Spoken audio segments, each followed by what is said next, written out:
What's going on, YouTube? Man, it's been a minute since I made a video. I had every intention of making another one right away after my previous one, which I think was on the HKP7 M8. And I think it's been like weeks or months since I made the last one. Um, some guy asked me, I think it was 3 days ago, casual conversation. He's like, "What kind of guns are you into?" And to my own surprise, it took me a minute to like figure out. I was like, man, what would I narrow that down to? I mean, the obvious answer is I'm a gun guy. I like guns of all various types and shapes and capabilities. But if I had to narrow down what am I into, what do I collect, what kind of turns me on as far as firearms, um, I couldn't narrow it down to any one type, but I could narrow it down to like five specific models and one type. Um, First of all, my forever love, as in my last video said, will always be the HKP7, which I have one, the same one as in the video right here. 1911s. Um, I don't have one out here, but the Beretta 92. That'd be my third one. My fourth one would be SIG P Series pistols, but more specifically, SIG P Series single stack pistols, right?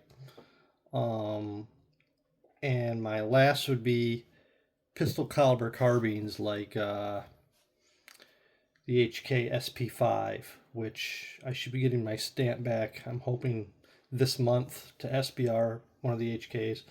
The HK UMP, which I have one of those, and one of these, which I've actually picked up pretty recently. And this is a Brugger and Tolmet B&T GHM9 compact, which is the Grasshopper Mouse 9. And I haven't got a ton of videos through this gun yet. I'm going to SBR it because I don't like braces. To me, braces are just pay the money and get the stamp, right? If you're in a state that allows that. I've always found the brace kind of like just pretending to have an SBR or to have a submachine gun or an SMG. I just think they look kind of wonky, to be honest with you, and I don't really have any desire to rock with the brace. But I got this gun from a guy, and I'd already had the brace on it. And believe it or not, this B&T collapsing brace is really hard to find, and it's really expensive.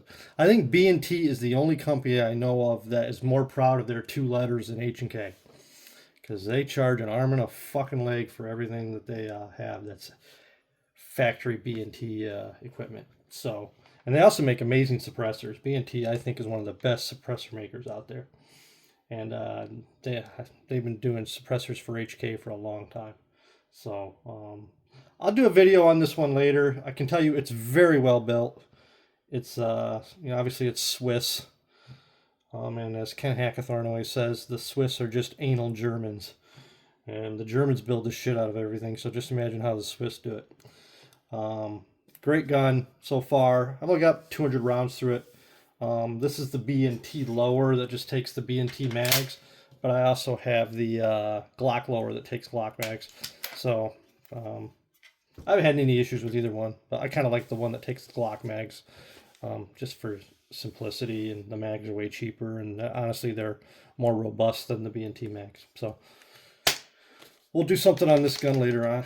Okay, let me set this one to the side. The reason for this video, which I will title, is wanted to show you guys old classic SIG single stack. Judging by the case, you can tell obviously it's a SIG Sauer. This is still in the plastic. I've never shot this gun. This was one of the last 500 SIG P225s ever assembled by SIG Sauer Incorporated. They were completely made in Germany. And I've never opened the mags. I've still got plastic, cosmoline, whatever the hell you want to call them, on the mags. I have taken the pistol out. Pull it out. Set it to the side. It comes with a manual, the original test target. And these were imported in 2010. That was the last batch of Sig Sauers. And the way you can tell that it's one of the last 500 is it's not numbered per se, but you'll notice that right here it says, I don't know if you can see it very well, right here on the slide it says German police pistol. And if it has that marking, that means it is one of the last 500 ever produced. So, this bag out of the way for now. Adjust myself here. So yeah, very cool gun. The build quality on this gun is exceptional. It's got a matching frame, slide, and barrel serial numbers, so all numbers matching. It says made in Germany. It's got the DE mark. Comes with 3-dot SIG night sights. I did have a SRT trigger, short reset trigger put into this, so it's got a great trigger on it. Everything else on it is original. I haven't really touched it or played with it at all. Except a 8-round single stat magazine. These magazines are getting to be a pain in the ass to find, and when you do find them, people want, like, cheapest I've seen is like $75. Usually they're going for, you know, $70 for a beat up one, 90 to 100 for brand new mags. So this gun comes with 3 mags. So I also have a P6, a SIG P6, which is in really good shape, and I'll show that at a different time, I guess. Which is basically the same gun as this. It was just the actual German police gun that they used in Germany. I think mine was built in 1979. I like the P225 just because, one, I'm a sucker for old, vintage, all-metal, single-stack pistols. That's my favorite type of gun. That's why I like the HK-P7 and the SIG P239 and the Walther P5, guns like that. That's all I really get into. If you've watched my, I don't think I made any video that has a plastic gun in it yet. So, this 225, I've handled other 225s, and this one's just built really well. So I'm going to try to rattle this thing and let you guys hear that there's not much movement in this thing at all. So here we go. Ready? You hear anything? Just barely. All right.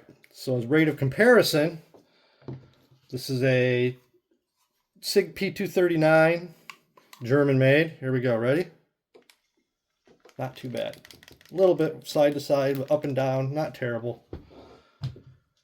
Here is a New Hampshire made SIG P239. This is actually a carry gun I carry a lot. Get ready for this. Oh. Yeah. And people say there's no difference between the American guns and the German guns. I call bullshit. I've had P226s that are the same way. The frickin' New Hampshire ones, it sounds like a frickin' rattle trap. And then you get the German ones or the old West German ones, and it's light years better as far as fit and finish and slide frame fit. The SIG New Hampshire guns are just not up to par with the German guns. And I know there's people who are like, there's no difference. Bullshit, dude. I'm telling you, it's bullshit. The New Hampshire gun. Listen to that. I'm barely even moving it. Listen to that.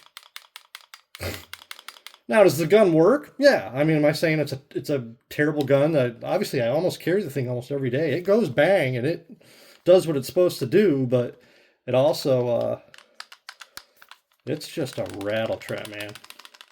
It's kind of embarrassing when you shake it like that. That SIG would let something like that leave the freaking facility. Also, I've had 2 of the P225A1s, which were kind of the updated version of this, which they should have just kept this gun and scrapped the A1, because the A1s I've had were just as bad as this. They just rattle, and they look beautiful, and they call them the Mini Legion, and they're just rattle trap not very well fitted guns at all. And maybe I'm just kind of picky about that, but you listen to this, and then you listen to, all right, you ready? This is an HK-P7. This wasn't some custom-made gun. This was just an HK everyday off-the-shelf gun that you could buy. Ready?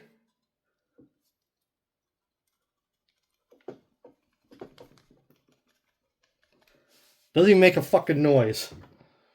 This gun's got a lot of rounds through it. So there you go. That's the difference.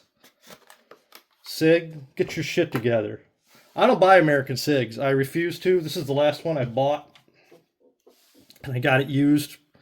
And I won't buy anymore. Like, I just have zero desire. I mean, they're just not up to par. So this gun, back to this gun. Where did I put my mag? I'll put the mag back in. Decent single action. I mean, it's just like any other SIG. You get that little bit of creep, and then you get to the wall. And, man, it feels like about 3.5 pounds. It's a really good trigger on this gun. Reset is, you know, the short reset trigger. It's nothing. The double action on this, I think I measured it, and it's right about 9 pounds. But it's very smooth. Like, there's no stacking. It's just a straight pull all the way through. I got no problems with the double action trigger on this gun. It's just got serrations on the front, no checkering. That is one thing I will give the P225A1.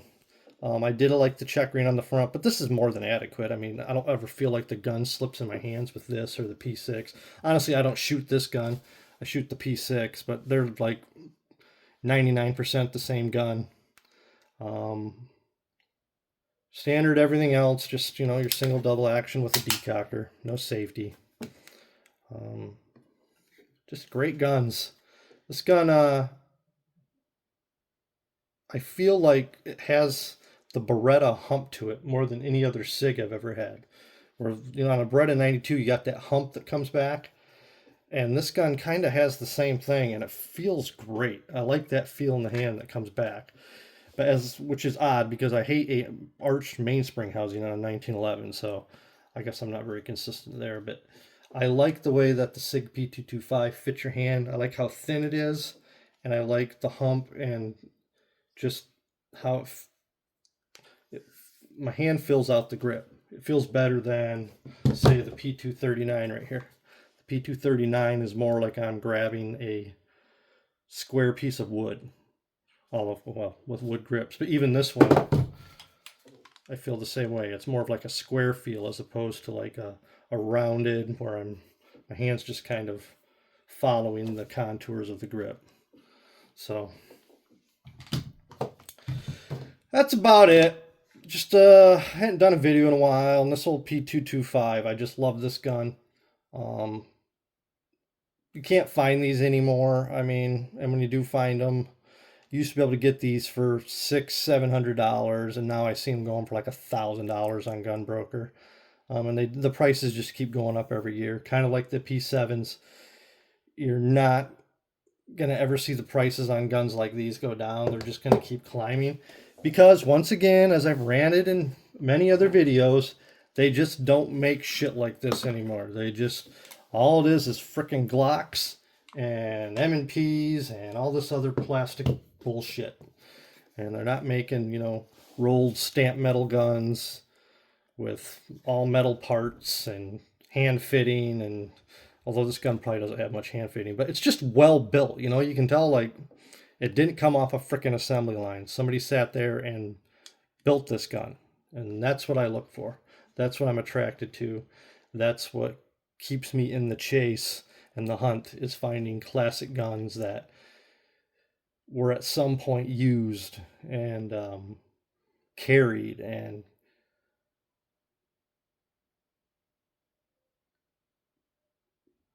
hold on a sec, I heard something. Somebody breaking in the house? No, it's just the dog.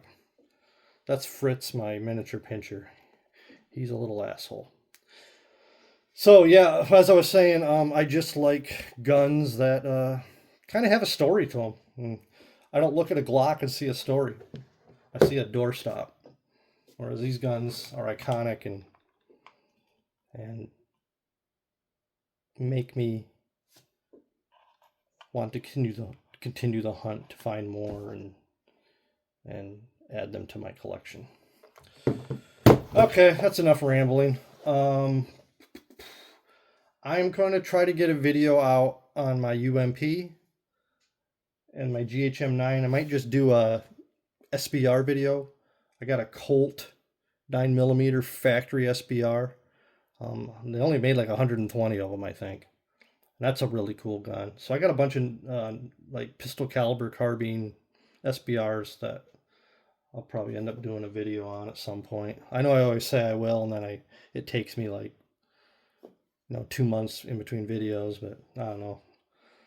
In case you haven't noticed, it's just not that important to me. I kind of do these when I'm bored or the family's gone overnight or something like that, and I'm in the house all by myself. So I'll talk to you guys later, and the next video will be up when the next video's up. See ya.